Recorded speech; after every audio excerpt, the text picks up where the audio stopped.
नमस्कार, TV news में आपका स्वागत है। मैं हूं रमा त्यागी। बुलेटिन की शुरुआत करते हैं हेडलाइंस के साथ। माइक्रोसॉफ्ट के सर्वर में आई तकनीकी खराबी, दुनिया भर में हवाई यातायात सहित कई सेवाएं बाधित। इंडिगो, अकासा एयर और स्पाइस जेट की सेवाओं पर असर। आईटी मंत्री अश्विनी वैष्णव ने कहा, कारणों की कर ली गई है पहचान। एनआईसी नेटवर्क पर कोई प्रभावित नहीं।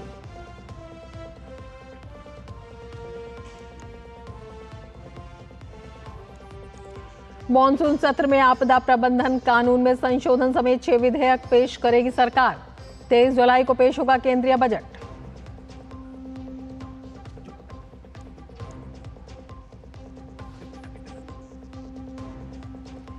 उपराष्ट्रपति जगदीप धनखड़ ने दिल्ली में जलवायु शिखर सम्मेलन को किया संबोधित। कहा, समस्या से निपटने के लिए भारत पूरी तरह प्रतिबद्ध। 2030 तक गैर जीवाश्म ईंधन से 50% ऊर्जा हासिल करने के लक्ष्य की ओर अग्रसर।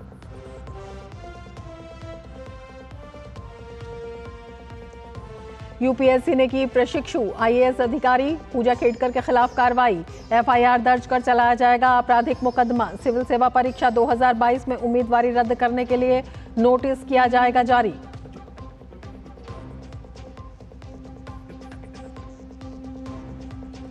डोनाल्ड ट्रंप ने स्वीकारी रिपब्लिकन पार्टी की ओर से राष्ट्रपति पद की उम्मीदवारी। वहीं ओबामा ने बाइडेन के दोबारा चुनाव लड़ने पर जताई चिंता।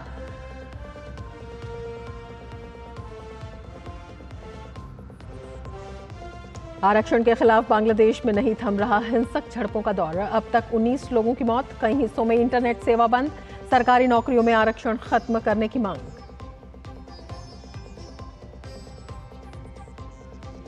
तेलंगाना, महाराष्ट्र और कर्नाटक समेत देश के दक्षिणी पश्चिमी राज्यों में बारिश की चेतावनी। केरल के वायनाड, कन्नूर और कासरगोड में बारिश का रेड अलर्ट। असम में बाढ़ की स्थिति में लगातार सुधार। जलमग्न जिलों की संख्या घटकर 13 हुई।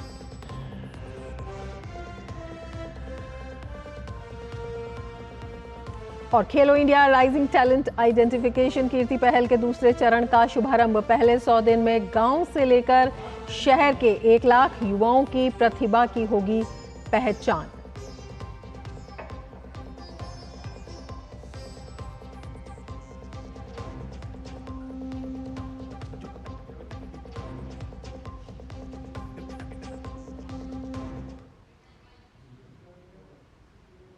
और अब समाचार विस्तार से। माइक्रोसॉफ्ट के सर्वर में आई खराबी से विश्व भर में विमान चालन सहित कई सेवाओं पर असर पड़ा है। माइक्रोसॉफ्ट की क्लाउड सेवाओं के ठप होने से ये समस्या उत्पन्न हुई है। भारत में भी विमान चालन सेवाएं प्रभावित हैं। इंडिगो, अकासा एयर और स्पाइस जेट एयरलाइंस सहित विभिन्न विमान कंपनियों को अपने संचालन में भारी कठिनाई आ रही है। दुनिया के कई एयरपोर्ट्स पर वेब चेक इन में समस्या आ रही है। मुंबई, बेंगलुरु, दिल्ली सहित देश के कई एयरपोर्ट्स पर यात्रियों को परेशानी हो रही है।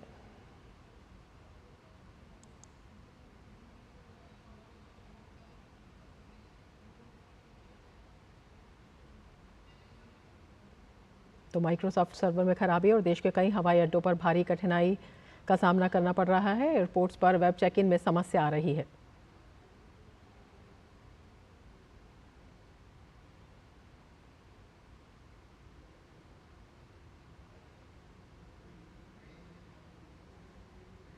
इलेक्ट्रॉनिक्स और आईटी मंत्री अश्विनी वैष्णव ने सोशल मीडिया प्लेटफॉर्म एक्स पर पोस्ट किया। उन्होंने लिखा कि इलेक्ट्रॉनिक्स और सूचना प्रौद्योगिकी मंत्रालय वैश्विक आउटेज के संबंध में माइक्रोसॉफ्ट और उसके सहयोगियों के संपर्क में है। इस आउटेज के कारण की पहचान कर ली गई है और समस्या के समाधान के लिए अपडेट जारी कर दिए गए हैं। सीईआरटी ने एक तकनीकी सलाह जारी की है। एनआईसी नेटवर्क प्रभावित नहीं हुआ है।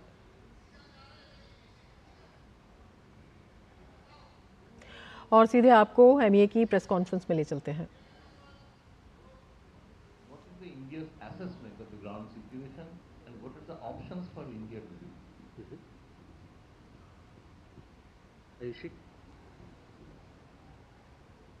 This is Ayushi Agrawal from NI. So 2 questions, one on Bangladesh. Do we also have the numbers of how many Indian students reside in Bangladesh? Second, can we have some details of the telephonic talks between our EM and Ukrainian foreign minister? Also, I would like to have your comment on the statement made by the Ukrainian president on X when our prime minister was in Russia, calling it a devastating blow to the peace efforts. Have we taken this up with the Ukrainian authorities here in New Delhi or with the foreign minister during the talks?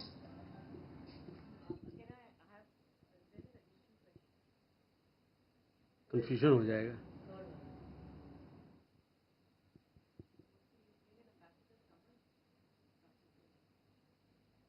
Okay.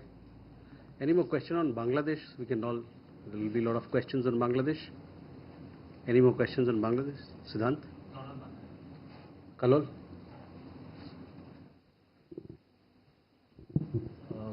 This is Kaulur from the Hindu. My question is, in view of the developments where reportedly around 50 people have died in police shooting, what is the Indian advice to the government of Bangladesh? Should they go for dialogue at this moment, or do you think the dialogue was delayed, which might have led to this escalation? So first, let me address the question on Bangladesh. As you are aware, there is an unrest. There are protests which are happening there. We have around 8,500 students and somewhere around 15,000 Indian nationals resident in the country. We have issued a travel advisory for people to be in touch with the High Commission and for us to render any assistance that they may need. External Affairs Minister is himself monitoring the situation. The High Commission will be giving regular updates on the situation there. We will also be giving regular updates, and we urge all family members of Indian nationals who reside in Bangladesh to be in touch, follow us for regular updates. We remain committed to provide all possible assistance to our nationals. There was a related question about from Gautam ji. On that, I would like to convey that we see this as an internal matter of Bangladesh. Kalol, that was also my answer to you. Yeshi, regarding your question, all our Indian nationals are safe there, and we have a large student community, as I told you, 8,500 students or thereabout. Many of them pursue medical education also in that country, so they are all safe and sound, and we are in touch. They are in touch with our High Commission, with our Assistant High Commission as well, and we are regularly keeping in touch with them to render all assistance, any assistance that they may need. Pranay, आपके सवाल पर वहाँ पर हमको ज्ञात है कि वहाँ पर जो प्रोटेस्ट चल रही हैं उसके लिए सरकार ने कुछ कदम उठाए हैं, लेकिन वहाँ पर जो सुविधाएं हैं बातचीत का, टेलीकम्युनिकेशन का, वो सब ठीक चल रहा है और इस माध्यम से हम अपने लोगों से जुड़े हुए हैं. Ayushi, regarding your question about EM's conversation with Foreign Minister of Ukraine, this afternoon External Affairs Minister spoke to the Foreign Minister of Ukraine and discussed bilateral issues of mutual interest.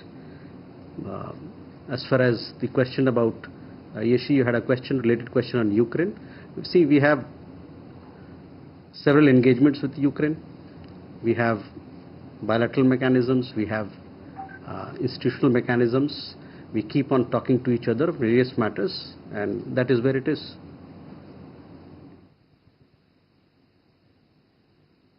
Ayushi, regarding your question, Prime Minister had gone to Russia to attend the annual summit, 22nd annual summit between India and Russia. During the occasion, he made it very clear that the solution to any war does not lie in the battlefield. He also made it clear what he thinks about violence and children, innocent people being impacted in violence, people in general being impacted in violence. So all these issues were made very clear in his press statements when he spoke to the media, spoke to public at large. Can we go forward to more questions? Siddhant? Hi, sir. Siddhant from WION. So there are reports that the BRICS countries plan to trade using cryptocurrencies. If you can comment on that. And my second question is on the remarks made by the US Ambassador Garcetti last week. He made remarks like there is no place for strategic autonomy and no war is far. And these were directed looking like at India in a week where Prime Minister was in Moscow. So if you can comment on his remarks. Okay. Huma? Sir, I'm Huma Siddiqui from the Financial Express. Related to BRICS, Iran has recently announced that it is ready to sell oil and gas to the BRIC members. So is India looking at that possibility of restarting import of oil from Iran? Okay. Elena? Good afternoon, Elena TASS News Agency. My first question is also related to BRICS. I would like to ask about the idea of creation parliamentary institutional organization like a parliament in the frame of BRICS. So what is India's position on such an idea, and what is the possibility, and what do you think what role it may play in frame of this organization? And the second question is on one of the outcomes of Modi's visit to Moscow. The two leaders, as we know, adopted a joint statement, and one of it was particularly on economic cooperation. And as we know, Minister for Foreign Affairs Jaishankar is the head of, from Indian side, of the Intergovernmental Commission on Trade, Cultural Scientific Cooperation. So, do you already discuss the date for the next meeting of this commission, when and where it may take place? Thank you. Manas? This is Manas from PTI. Similar question to what Siddhant asked. So this was not only Eric Garcetti making critical comments on India-Russia relations, particularly after Prime Minister Modi's visit to Moscow, but several other high-ranking US officials have actually made comments criticizing India's close relations with Russia and Prime Minister Modi's visit. How does India see these comments, and what's your reaction?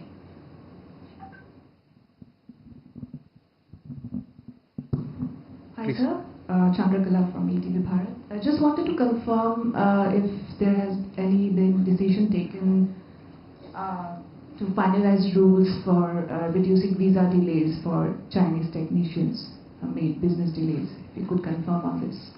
Thanks. Okay, let me answer these questions, then I'll come back to for more. Siddhant, your question regarding cryptocurrencies. There is no such proposal as of now in BRICS to settle trade in cryptocurrency. So that is a short answer to your question. The other question was regarding comments on strategic autonomy. India, like many other countries, values its strategic autonomy. The US ambassador is entitled, obviously, to his opinion. We also have our own and different views. Our comprehensive strategic global strategic partnership with the United States gives us the space to agree to disagree on certain issues while respecting each other's viewpoints. So that is my answer to you. Huma, regarding BRICS, issues regarding BRICS are discussed in that forum. So the issues that you mentioned, perhaps it's a proposal which will be taken up as and when BRICS grouping meets, and then things will be taken forward. Elena, your question regarding parliamentary institution. In the month, this month, we had BRICS Parliamentary Forum meeting in Russia, where this particular idea was put forth. It's an idea which needs to be explored, and it will be explored by groups, the BRICS membership. As of now, our focus should be to strengthen collaboration and cooperation within the existing mechanism of BRICS Parliamentary Forum that we have. On IR, India-Russia intergovernmental cooperation, we just had the annual summit. So as part of the annual summit, a decision was taken, which is part of the joint statement as well, that the next round of India-Russia Intergovernmental Commission will be held. Both sides will be working out mutually convenient dates, and we'll take this bilateral collaboration platform forward with a robust agenda. Manas, your questions regarding India-US relationship.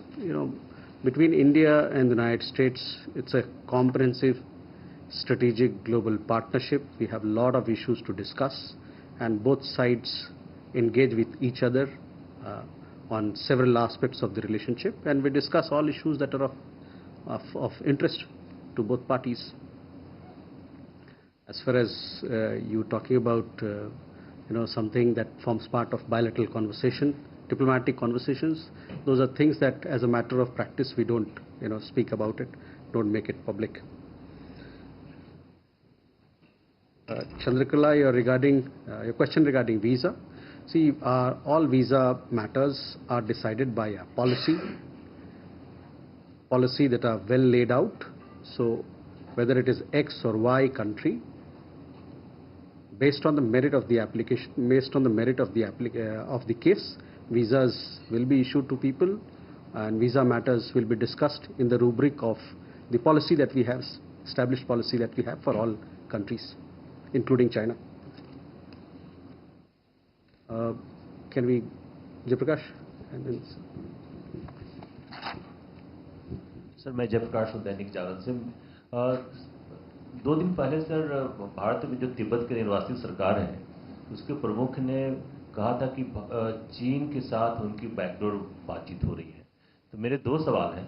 पहला, क्या भारत इसको कैसे देखता है कि तिब्बत की निर्वासित सरकार चीन से बातचीत कर रही है, और दूसरा, उनके इस बयान पर चीन का जो दूतावास है उसने बहुत ही तीखी प्रतिक्रिया जारी की है। तो दोनों के बीच जो तनाव है या वाद विवाद है उस पर भारत की क्या प्रतिक्रिया है? Okay, Suhasini. Thank you, Suhasini Haidar from The Hindu. I'd just like to ask, it's been more than a week since Prime Minister Modi and President Putin met, and according to the Foreign Secretary, Mr. Putin had agreed to a discharge of Indians serving in the Russian army. Has there been any follow-up on that? Have those orders been issued yet? Because the soldiers we've been speaking to have not really heard about their own discharge. I'd like to know how many you think are still over there, and whether they are likely to get those discharged anytime soon. Okay. Rishabh?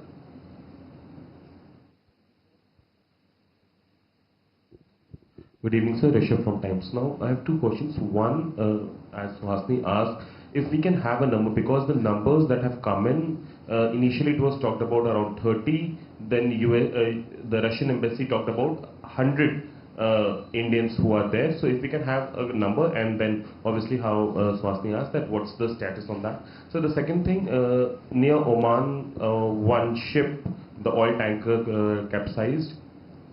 9 crew members have been released, but what about the remaining 6? Do we have any idea about the rescue operations? Enjoy. So at this point, as of 2-3 days ago, there are over 31,200 people from Myanmar in 2 states of India. Mizoram, there are 25,000 more, and in strife-torn Manipur, 6,000. The numbers seem to be increasing every day. This has the potential of a humanitarian crisis and possibly a security crisis. So what is the government's plan? Because there's no chance, at least as of now, of the strife in Myanmar ending. Hi sir, I'm Saddam from CNN News 18. Sir, some reports are suggesting that Turkey has imposed export ban on India in terms of military export. Do you have any comments to make on that? Thank you. Can we come back for more questions? So first, Jayaprakash जी, आपके सवाल का जवाब देखिए, चीन कहाँ तक सवाल है, चीन, भारत और चीन के रिश्तों का सवाल है, उस पर जो हमारा स्टैंड है, जो पोजीशन है, उससे आप भली भांति वाकिफ़ हैं। मैंने इस मंच से कई दफ़ा हमारे रिश्तों पे हमने बात की है, तो मैं चाहूँगा कि आप जो हम लोगों ने पहले कहा है उस पर आप ध्यान दें, वो हमारे वेबसाइट पे भी अवेलेबल है। तो यही मेरा जवाब रहेगा आपके सवाल का। Suhasini, regarding Indians in Indian nationals in Russian army, as per our understanding, and this is based on the family members and Indian nationals themselves who've got in touch with us. We have about 50 Indian nationals who've gotten in touch with us who want to be discharged. Their family members also met us. This particular issue has been raised by us at all levels, including at the leadership level.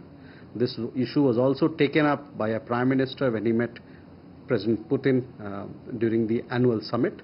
The Russian side has responded positively. We are both working for early discharge of our Indian nationals, and hopefully we'll get our Indian nationals, they'll come back home soon.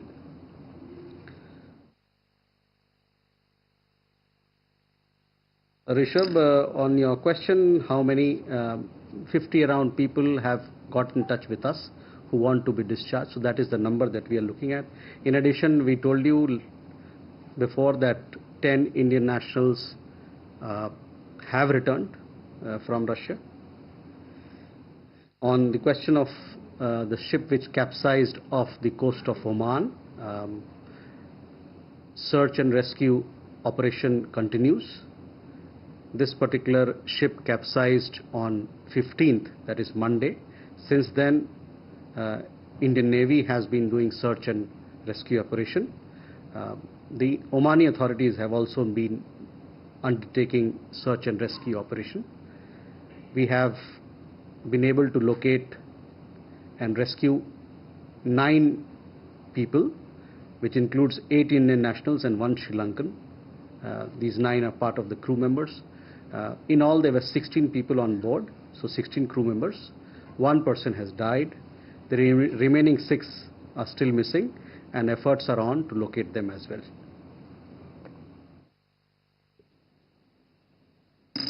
Srinjoy, on the question of Myanmar, there is an ongoing crisis in the country. We are aware of it. This is a matter which is under, when the Myanmar's foreign minister came, we had a discussion on it.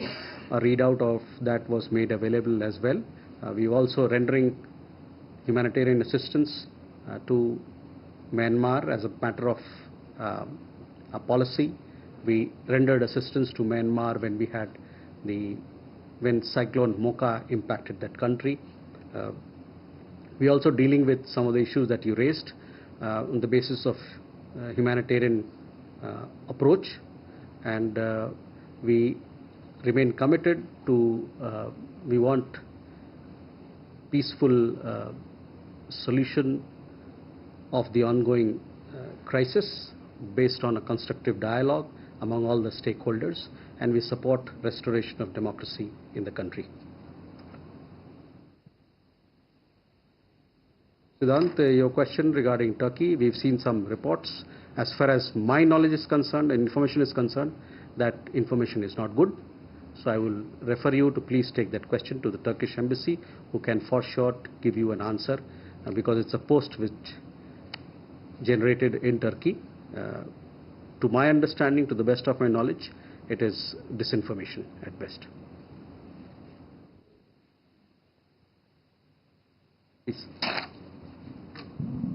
Hi, my name is P.M. Narayanan from German television, and I want to know about the India-Israel mobility agreement. Sorry? India-Israel mobility agreement, and the question is, how many are already gone? How many workers have gone to Israel? And what is the demand from Israeli side? And how do you see this? तो विदेश मंत्रालय की press वार्ता का सीधा प्रसारण आप देख रहे थे, जहां पर विदेश मंत्रालय के प्रवक्ता रणधीर जायसवाल ने साफ तौर पर कहा कि 15,000 लोग बांग्लादेश में हैं और बांग्लादेश की जो स्थिति है उस पर नज़र रखी जा रही है, और ये नज़र जो है बारीकी से रखी जा रही है। सभी जो लोग वहां पर भारतीय हैं वो सुरक्षित हैं, जिसमें 8,500 के करीब जो हैं वो छात्र हैं, और सरकार ने जो है कई कदम उठाए हैं और लगातार बातचीत भी चल रही है, क्योंकि टेलीकम्युनिकेशन की जो सुविधाएं प्रक्रियाएं हैं वो वहाँ पर ठीक से चल रही हैं, तो बातचीत में किसी तरह की कोई बाधा नहीं है। यात्रा संबंधी जो निर्देश हैं वो भी जारी किए गए हैं। साथ ही उन्होंने कहा है कि यूक्रेन के साथ विदेश मंत्री ने द्विपक्षीय वार्ता की है और प्रधानमंत्री के रूस के उस बयान के बारे में भी उन्होंने स्पष्ट तौर पर कहा कि प्रधानमंत्री ने कहा है कि युद्ध किसी भी समस्या का समाधान नहीं है, और ये भी कहा कि भारत और अमेरिका के बीच में निरंतर द्विपक्षीय मुद्दों पर चर्चा होती रहती है। आगे बढ़ेंगे लेकिन उससे पहले लेते हैं एक ब्रेक। आप देखते रहिए डीजी न्यूज़। आपके घर के खाने में रेस्टोरेंट जैसा स्वाद ले आए MDH का शाही पनीर मसाला। पनीर को क्या मस्त बना डाला। ऐसा कौन सा खजाना हाथ में लगा है? खजाना नहीं, मिशन मिल गया है हम सबकी जीत का। भारत में बना आधुनिक कीटनाशक जिसकी बेजोड़ क्वालिटी से मिले फसल की बेहतरीन पैदावार। IIL के ट्रैक्टर ब्रांड का मिशन है तो जीत पक्की। ब्रेक के बाद फिर से आपका स्वागत है। माइक्रोसॉफ्ट के सर्वर ठप होने पर IT मंत्रालय ने परामर्श जारी किया है। परामर्श में बताया गया है कि crowd strike agent Falcon sensor से जुड़े विंडो होस्ट में समस्या आई है। प्रोडक्ट के हालिया अपडेट की वजह से विंडो क्रैश हुआ। क्राउड स्ट्राइक टीम द्वारा अपडेट को रिवर्ट किया गया है। ये IT मंत्रालय ने परामर्श जारी किया है और कहा है कि क्राउड स्ट्राइक टीम द्वारा अपडेट को रिवर्ट किया गया है। IT मंत्रालय का यह परामर्श है और कहा है इसके बाद भी समस्या अगर बनी रहती है तो इसके लिए भी उपाय बताए गए हैं। विंडो को सेफ मोड में लाकर बूट किया जाए, तो तमाम जो परामर्श हैं वो IT मंत्रालय के द्वारा जारी किए गए हैं और पूरा विश्व जो है इससे प्रभावित हुआ है। दुबई और पुर्तगाल में क्या हालात है वो तस्वीरों में साफ तौर पर दिखाई दे रहा है। कुछ तस्वीरें हैं जिनमें साफ तौर पर ये दिखाई दे रहा है और तमाम विश्व में तमाम सुविधाएं जो हैं वो इससे प्रभावित हुई हैं। तो ये वो तस्वीरें हैं जिनसे पता लगता है कि किस तरह से इसकी वजह से जो परेशानियां हैं, जो कठिनाइयां हैं वो हैं और पूरे विश्व भर में जो है समस्या इसकी वजह से आई है। और दुबई और पुर्तगाल में क्या हाल हुआ है इन तस्वीरों में साफ तौर पर देखा जा सकता है।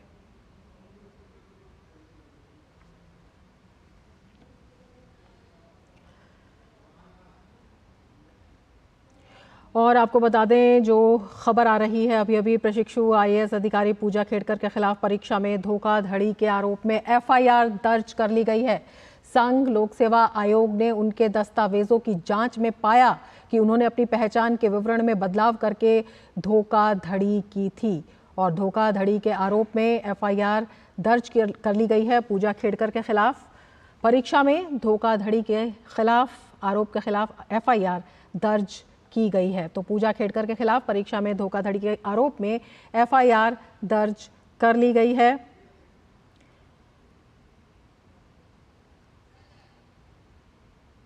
पूजा खेड़कर के खिलाफ परीक्षा में धोखाधड़ी के खिलाफ FIR दर्ज की जा चुकी है। जांच में यह पाया गया है कि ये धोखाधड़ी हुई है और उसी के खिलाफ अब FIR दर्ज की गई है।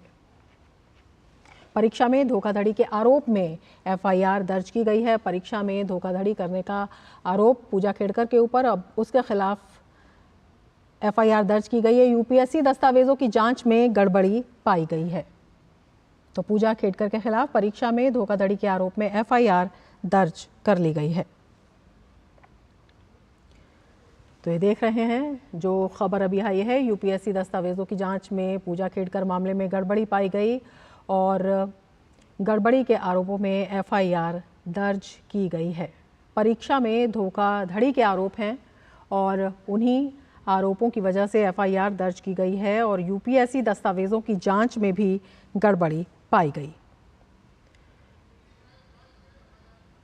तो दिल्ली क्राइम ब्रांच ने ये FIR दर्ज की है। पूजा खेड़कर के खिलाफ परीक्षा में धोखाधड़ी के आरोप हैं और दिल्ली क्राइम ब्रांच ने ये FIR दर्ज की है क्योंकि UPSC दस्तावेजों की जांच में गड़बड़ी पाई गई। UPSC की प्रशिक्षु पूजा खेड़कर जिनके खिलाफ FIR दर्ज की गई है, दिल्ली क्राइम ब्रांच ने FIR दर्ज की है और पूजा खेड़कर के खिलाफ दस्तावेजों में गड़बड़ी पाई गई है। दस्तावेजों की जांच में गड़बड़ी पाई गई। यूपीएससी के दस्तावेज हैं जिनकी जांच में गड़बड़ी पाई गई और यूपीएससी की प्रशिक्षु आईएएस पूजा खेड़कर के खिलाफ एफआईआर दर्ज हो गई है और दिल्ली क्राइम ब्रांच ने ये एफआईआर दर्ज की है।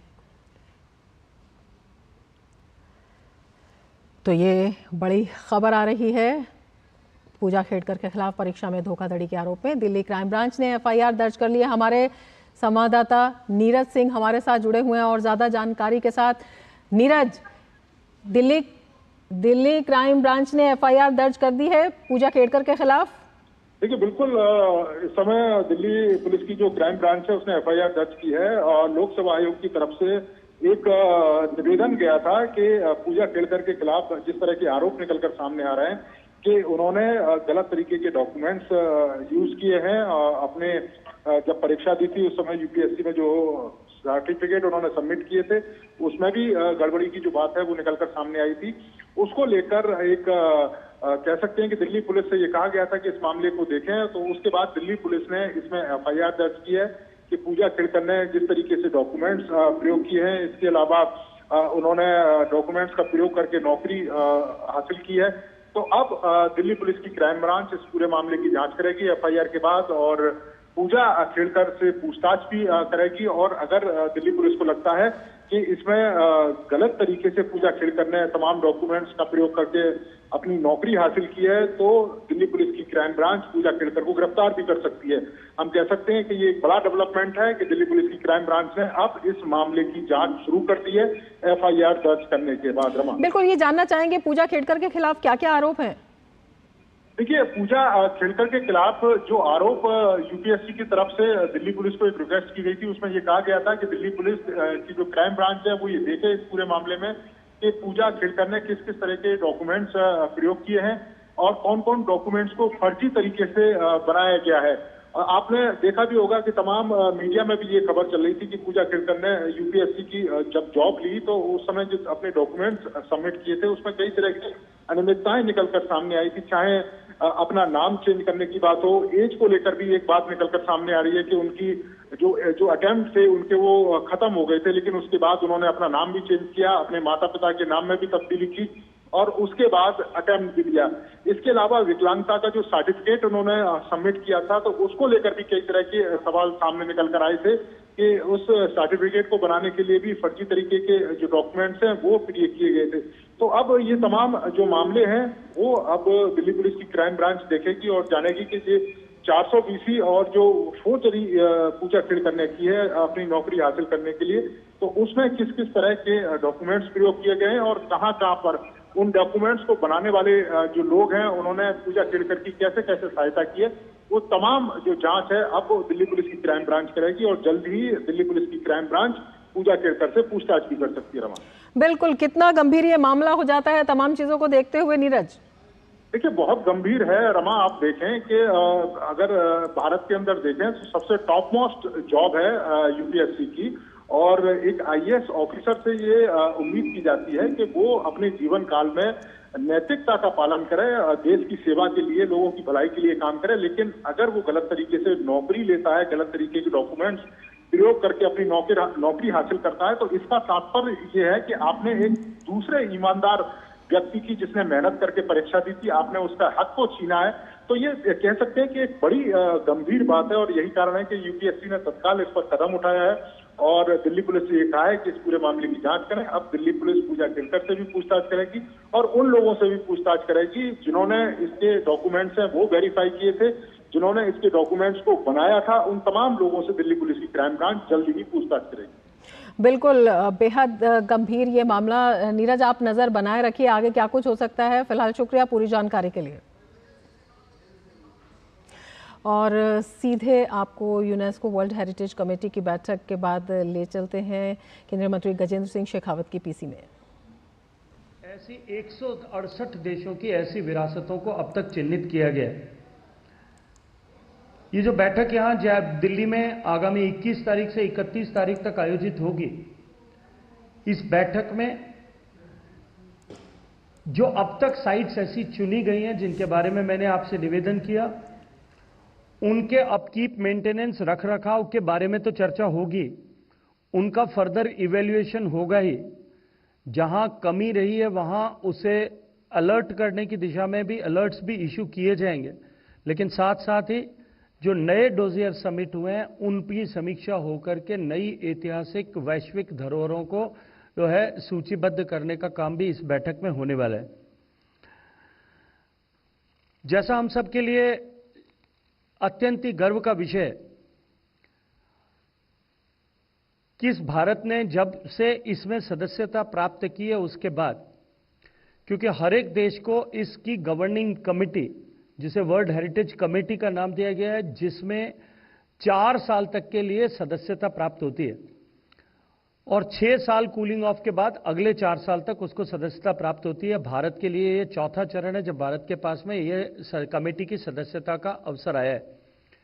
लेकिन हमारे लिए सौभाग्यपूर्ण अवसर इसलिए है कि for the first time India is chairing this, और हिंदुस्तान में पहली बार इस लेवल का बड़ा इवेंट जो है भारत की अध्यक्षता में आयोजित हो रहा है। भारत जब से इसका सिग्नेटरी बना है तब से लेकर के आज तक इस 60 दशक के कालखंड में पहली बार भारत को यह अवसर मिला है कि भारत इस फोरम की अध्यक्षता कर सके, और मैं अपने आप को सौभाग्यशाली मानता हूं कि मुझे नए मिले दायित्व के साथ ही भारत को यह महत्वपूर्ण अवसर मिला है। भारत ने भारत के परमानेंट एम्बेसडर जो यूनेस्को में हैं, और क्योंकि भारत इसकी अध्यक्षता कर रहा है तब संयोग से वो वर्ल्ड हेरिटेज कमेटी के चेयर भी हैं। चेयरपर्सन आदरणीय विशाल शर्मा जी मेरे साथ में मौजूद हैं। ये निश्चित ही हम सब लोगों के लिए अत्यंत महत्वपूर्ण अवसर है।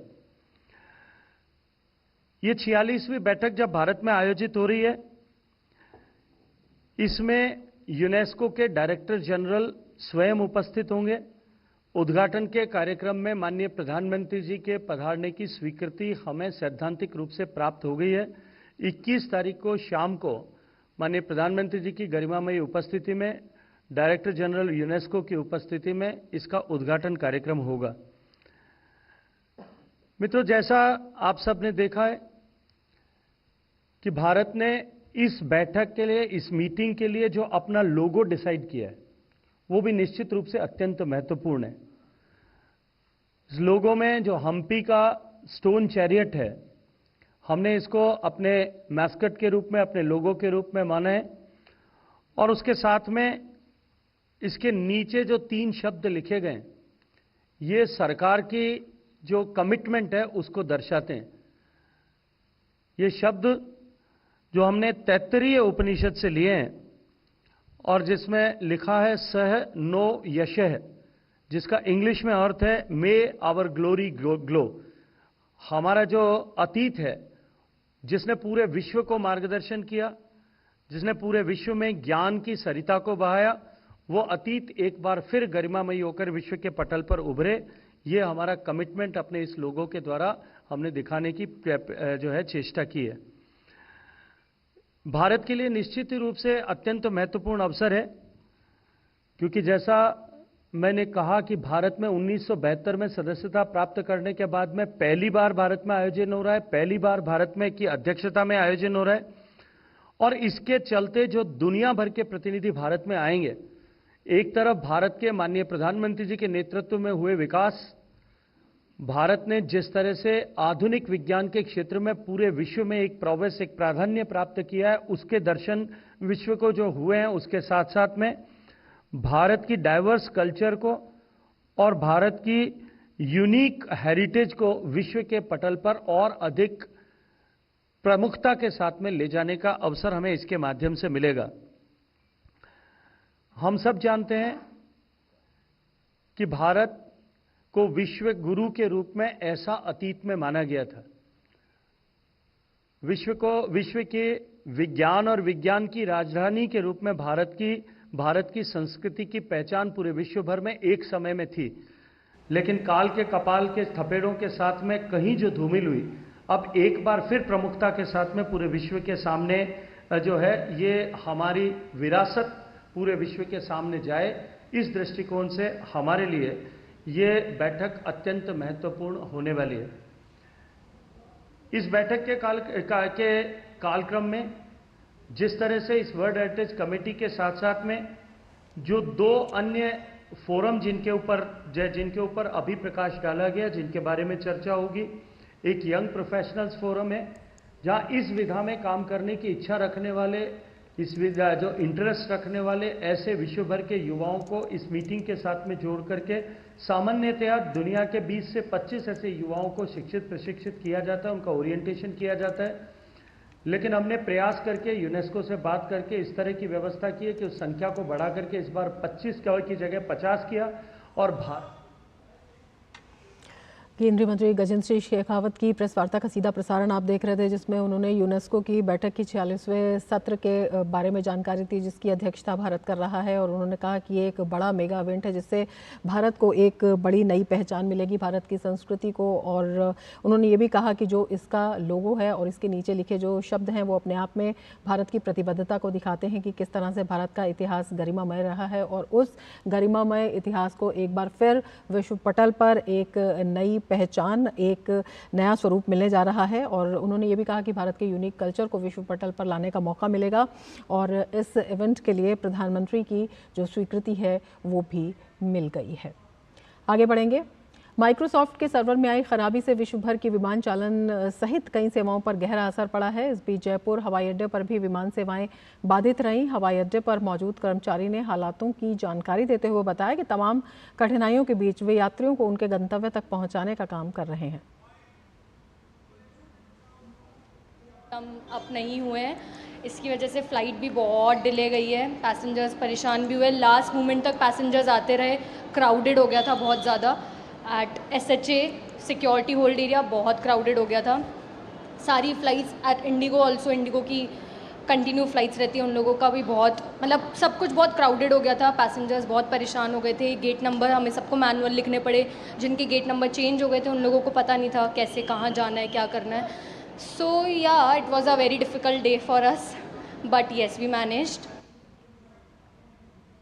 और अब वक्त है एक ब्रेक का। आप देखते रहिए DD news.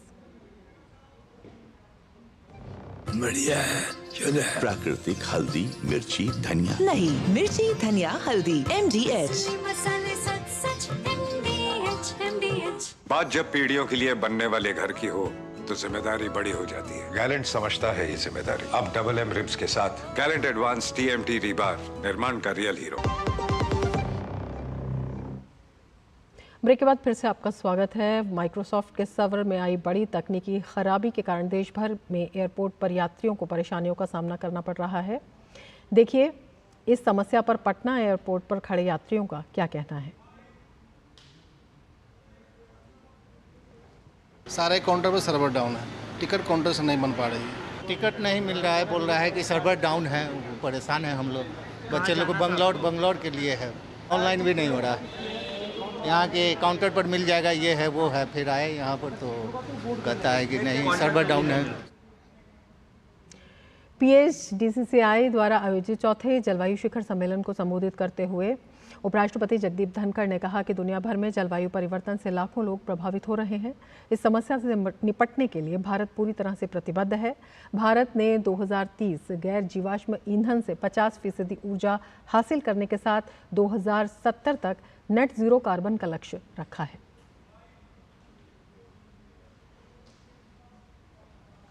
We have set a target to achieve 50% of its installed electricity capacity from non-fossil fuel-based energy sources by 2030 and achieving net zero by 2070. You will be happy to note India is among lead nations to be working earnestly in this direction. India has set this target and working for it in a significant manner by taking several affirmative steps of policies and innovation. The journey of India's commitment to biofuels was marked by a significant milestone when our first biofuel-powered flight undertook its maiden voyage in the year 2018. आगे बढ़ते हैं। पश्चिम बंगाल के दोमजू में महिलाओं के ऊपर बर्बर अत्याचार होने का सिलसिला थमने का नाम नहीं ले रहा है। पहले 2 महिलाओं के साथ सरेआम मारपीट की घटनाओं का वीडियो वायरल होने के बाद अब फिर एक ऐसा ही मामला सामने आया है जिसमें बर्बरता और हैवानियत की हदों को शर्मनाक तरीके से पार कर दिया गया। महिला को चोरी के आरोप में पकड़कर उसके साथ जमकर मारपीट करने के बाद सरेआम उसके सिर से बाल काट दिए गए। इस विभत्स घटना का वीडियो वायरल होने के बाद जमकर हंगामा मच गया है। विपक्षी दल बीजेपी के नेता शुभेंदु अधिकारी ने वीडियो को शेयर करके राज्य की कानून व्यवस्था पर सवाल उठाए हैं। आरोपियों को टीएमसी का करीबी बताया जा रहा है। वहीं चौतरफा निंदा होने पर पश्चिम बंगाल पुलिस एक्टिव हो गई है और इस मामले में 7 लोगों को गिरफ्तार कर लिया है। पश्चिम बंगाल में महिलाओं पर अत्याचार रुकने का नाम नहीं ले रहा है। सोशल मीडिया में एक और वीडियो वायरल हो गया है जिसमें सजा के तौर पर बेरहमी से एक महिला के बाल काटे जा रहे हैं। इस घटना के बाद भाजपा टीएमसी पर हमलावर हो गई है। भाजपा नेता शहजाद पूनावाला ने कहा कि टीएमसी शासन में कूच बिहार से चोपड़ा, अरियादहा से दोमजूर तक महिलाओं पर अत्याचार और शोषण जारी है। कि ऐसे शरिया कानून के तहत तालिबानी कोर्ट को चलाने वाले और महिलाओं का उत्पीड़न, महिलाओं के साथ प्रताड़ना करने वाले अपराधियों को तृणमूल कांग्रेस और ममता दीदी की सरकार का संपूर्ण समर्थन प्राप्त है। इसीलिए आपने देखा होगा कि जब चोपड़ा उत्तर दिनाजपुर में ये तालिबानी घटना सामने आई तो टीएमसी के एक विधायक ने कहा कि ये तो बात सामान्य है क्योंकि मुस्लिम राष्ट्र में ये होते रहता है। चाहे हावड़ा हो, चाहे कूच बिहार हो, चाहे संदेश खाली हो, चाहे चोपड़ा हो, इन घटनाओं के बाद ये साफ साफ कहा जा सकता है कि पश्चिम बंगाल में आज मां माटी मानुष वाली सरकार नहीं बल्कि टीएमसी तालिबानी मुझे चाहिए की सरकार है और तुष्टीकरण मुझे चाहिए की सरकार है। इस मामले में केंद्रीय मंत्री और भाजपा प्रदेश अध्यक्ष सुकांत मजूमदार ने बंगाल सरकार को जमकर घेरा है। पूरे बंगाल में एक के बाद एक ऐसी घटनाएं घट रही है। कूच बिहार से चालू होकर चोपड़ा से लेकर एक बालासत का भी वीडियो घूम रहा है। अलीपुर द्वार का तो एक नाबालिग के साथ सामूहिक बलात्कार का वीडियो है, घूम रहा है मार्केट। क्या स्थिति हो गया स्टेट। आज डोमजूर में ऐसी घटना घट रही है, एक के बाद एक घटनाएं घट रही है, लेकिन सरकार हाथ पे हाथ धरे हुए बैठी हुई है। मुझे लगता है जिस बंगाल का सपना हमारे पूर्वजों ने देखा था, ये बंगाल वैसा बंगाल नहीं है। कर्नाटक के मुख्यमंत्री सिद्धारमैया पर कथित भ्रष्टाचार के आरोपों को लेकर प्रदेश भाजपा लगातार हमलावर है। भाजपा नेताओं ने आज बेंगलुरु में हुडा और महर्षि वाल्मीकि विकास निगम में हुई कथित अनियमितता और घोटाले को लेकर मुख्यमंत्री सिद्धारमैया के इस्तीफे की मांग की है। भाजपा नेता सीटी रवि ने कांग्रेस पर SC/ST का पैसा लूटकर कर्नाटक और तेलंगाना चुनावों में लगाने का भी आरोप लगाया। SC/ST को पैसा खाया है कांग्रेस, उस पैसा खा करके पूरा लूट करके चुनाव में उपयोग किया है कर्नाटक में और तेलंगाना में। उसके खिलाफ हम संघर्ष कर रहा है। ट्रेजरी का कस्टोडियन कौन है? सीएम है। सीएम होने के नाते उनका जिम्मेदारी है, कोई अलग विकल्प नहीं है, एक ही विकल्प है, इस्तीफा देना। और अब लेते हैं एक ब्रेक, आप देखते रहिए DG न्यूज। MDH का किचन किंग किचन में हो तो हम सब कुछ बना सकते हैं। बैंगन का भरता, आलू गोभी, भिंडी मसाला और भी बहुत कुछ। MDH। बात जब पीढ़ियों के लिए बनने वाले घर की हो तो जिम्मेदारी बड़ी हो जाती है। गैलेंट समझता है ये जिम्मेदारी। अब MM रिब्स के साथ गैलेंट एडवांस TMT रीबार, निर्माण का रियल हीरो। चुटकुला समझ नहीं आया? समझ तो ये नहीं आता कि खेत धान का या खरपतवार का। तो इसमें समझना क्या है दोस्त? ले आओ धान के खरपतवारों का स्पेशलिस्ट ग्रीन लेबल। IIL के ट्रैक्टर ब्रांड का ग्रीन लेबल, धान के खरपतवारों का स्पेशलिस्ट। ब्रेक के बाद फिर से आपका स्वागत है। स्पेशल ओलंपिक भारत की कोषाध्यक्ष उपासना अरोड़ा का मानना है कि हाल के दिनों में स्पेशल ओलंपिक से बड़ी संख्या में विशेष रूप से सक्षम बच्चे जुड़े हैं। स्पेशल ओलंपिक भारत की कोशिश है कि वो उन बच्चों को खेल के माध्यम से घर से निकलने का मौका दें जो समाज में उपेक्षित हैं। उपासना अरोड़ा से बात की हमारे संवाददाता नारायण सिंह ने।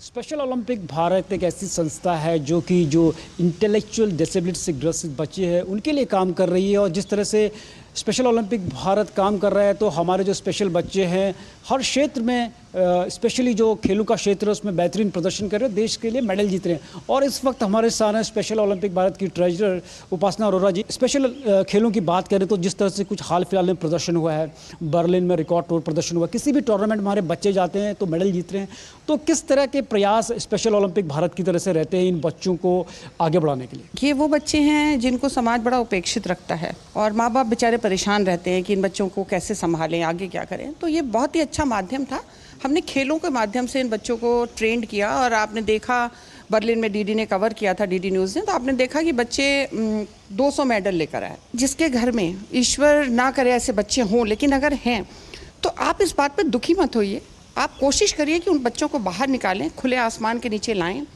गेम्स एक ऐसा सबसे सरल और सहज माध्यम है जिसमें बच्चा मनोरंजन भी पाता है, स्वास्थ्य भी पाता है और नाम भी पाता है और साथ ही अब तो धन भी पाता है। यशोदा हॉस्पिटल हेल्थ पार्टनर है एसओबी का, तो हम हमेशा इन बच्चों का भी ध्यान रखते हैं। कोई जैसे स्पोर्ट्स का प्रोग्राम हो रहा है तो हमारी टीम डॉक्टर्स की रहती है, ताकि ईश्वर न करे कभी किसी को चोट लगे, कोई प्रॉब्लम हो, तो हम हमेशा साथ हैं। जो आपने मैम बच्चों और माँ बाप की बात बताई, किसी की जो भी माँ बाप होते हैं उनके लिए बड़ा चैलेंजिंग रहता है, तो आप एक चेंज नज़र देखती है मैम जिस तरह से स्पेशल ओलंपिक भारत काम कर रहा है? काफ़ी पढ़े लिखे लोग जो कि ब्यूरोक्रेट्स हैं, उनको भी नहीं पता था, और चूँकि जब वो मेरे संपर्क में आए और मैंने उन्हें बताया, तब किसी ने मुझे ये राज खोला कि भाई मेरे बच्चे को प्रॉब्लम है, क्या आप अपने साथ उसको जोड़ सकती हैं। और हमने जब उससे जोड़ा तो आज वो बच्चा मेडल लेके आ रहा है। तो जब से स्पेशल ओलंपिक भारत ने ये पहल शुरू करी है, लोग बहुत खुश हैं और हर तबका खुश है। एक मध्यम वर्गीय परिवार, एक निम्न मध्यम वर्गीय परिवार और एक उच्च कहते धन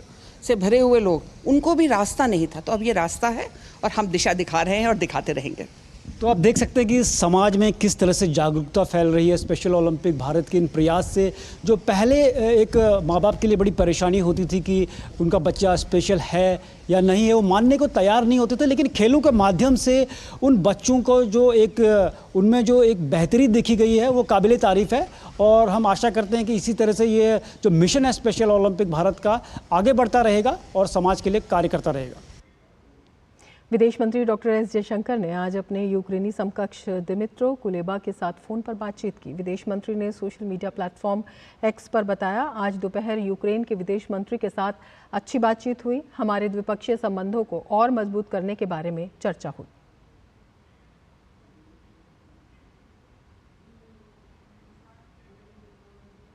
उत्तर प्रदेश में सियासी आरोप प्रत्यारोप का दौर जारी है। यूपी के उप मुख्यमंत्री केशव प्रसाद मौर्य ने एक बार फिर सपा प्रमुख अखिलेश यादव पर निशाना साधते हुए अपने सोशल मीडिया प्लेटफॉर्म एक्स पर लिखा, मॉनसून को 2027 में जनता और कार्यकर्ता फिर 47 पर समेटेंगे। एक डूबता जहाज और समाप्त होने वाला दल जिसका वर्तमान और भविष्य खतरे में है, वो मुंगेरी लाल के हसीन सपने देख सकता है परंतु पूर्ण नहीं हो सकता। 2027 में 2017 दोहराएंगे, फिर कमल की सरकार बनाएंगे।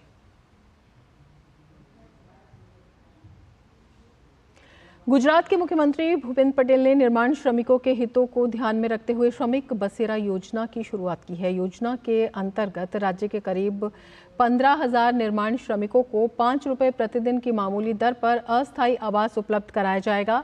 ये सुविधा प्रदेश के 4 शहरों अहमदाबाद, गांधीनगर, वडोदरा और राजकोट में उपलब्ध होगी। सरकार ने स्पष्ट किया है कि ये योजना केवल निर्माण श्रमिकों के लिए ही लाई गई है। गुजरात सरकार की इस योजना की लोग काफ़ी प्रशंसा कर रहे हैं। और यूनेस्को की विश्व धरोहर समिति का 46वां सत्र 21 से लेकर 31 जुलाई के बीच दिल्ली में आयोजित किया जाएगा। नई दिल्ली नगर पालिका परिषद यानी एनडीएमसी भी इस बैठक की तैयारियों में जुटी हुई है। नई दिल्ली के कई रास्तों पर आकर्षक पौधे देखे जा सकेंगे तो कहीं रात में लाइटें नई दिल्ली की सुंदरता में 4 चांद लगाएंगी। किस तरह से की है एनडीएमसी ने नई दिल्ली को सुंदर बनाने की तैयारी, इस पर खास बातचीत की हमारे संवाददाता गिरीश निशाना ने एनडीएमसी उपाध्यक्ष सतीश उपाध्याय से। देश की राजधानी दिल्ली में विश्व धरोहर समिति की बैठक शुरू होने जा रही है। किस तरह की तैयारी की है एनडीएमसी ने, इस पर ज़्यादा बात करने के लिए हमारे साथ मौजूद हैं एनडीएमसी के vice chairman Satish Upadhyay ji. Sir, किस तरह की तैयारी की है एनडीएमसी ने? देखिए, अतिथि देवो भव ये भारत की प्राचीन सभ्यता और संस्कृति भी है। वासुधैव कुटुंबकम का भाव लेकर के जैसे हमने G20 समिट में कार्य किया था, उसी तरीके से एनडीएमसी की भी, क्योंकि दिल्ली का दिल है एनडीएमसी, लुटिन दिल्ली है, और यहाँ से एयरपोर्ट से लेकर के भारत मंडपम में जब सब अतिथि हमारे जाएंगे तो उसको लेकर के हम विशेष प्रकार की तैयारियां, खास करके जो शहर को सजाने का काम है, संवारने का काम है, ब्यूटिफिकेशन का काम है, हमारे जो राउंड अबाउट्स हैं उनको दोबारा से ठीक करने की आवश्यकता है। बारिश हुई है तो कुछ प्लांट्स ख़राब हुए हैं, उन प्लांट्स को रिप्लेस करने का काम है। 50,000 के आसपास जो पॉटेड प्लांट्स हैं वो भी हम उस रास्ते में लगा रहे हैं। कुछ हमने आर्ट और कल्चर की जो कुछ हेरिटेज की जो आकृतियां हैं वो भी कुछ जगह पर हमने लगाई हैं। कुछ राउंड अबाउट्स पर हम स्कल्पचर्स भी लगा रहे हैं, और कुछ लाइटिंग भी जो हमको विशेष रूप से करनी है वो भी हम कर रहे हैं। अतिथियों के लिए एक विशेष प्रकार का सभी 146 कंट्रीज़ के लोग आ रहे हैं, 46 सेशन है ये कमेटी का, तो उनके लिए एक एनडीएमसी डिनर भी ऑर्गेनाइज़ करेगा। तो कुल मिलाकर के जैसे एक उत्सव का माहौल होता है, और 21 से लेकर 31 तारीख तक ये पूरी विश्व धरोहर समिति की बैठक दिल्ली में होगी। कौन कौन से रास्ते हैं जो बहुत ज़्यादा सजे हुए दिखाई देंगे, और कौन कौन से रास्तों पे रातों में लाइटिंग देखने को मिलेगी, जिस तरह से G20 में देखने को मिला? देखिए, हमने लगातार, मैं आपको बताता हूँ कि 50,000 तो हम पॉटेड प्लांट्स जो हैं वो हम लगा रहे हैं, और ये पूरे सरदार पटेल मार्ग से लेकर के भारत मंडपम तक जहाँ भी बीच में रास्ता पड़ता है उस सब को हम पूरी तरह से पॉटेड प्लांट से, लाइटिंग से, विशेष करके जो और भी चीज़ें हमको जो कलाकृतियाँ बनानी है उससे लेकर के हम करेंगे। कुछ फ्लैग्स जो रोड्स पर लगने चाहिए वो भी हम लगाएंगे। तो कुल मिलाकर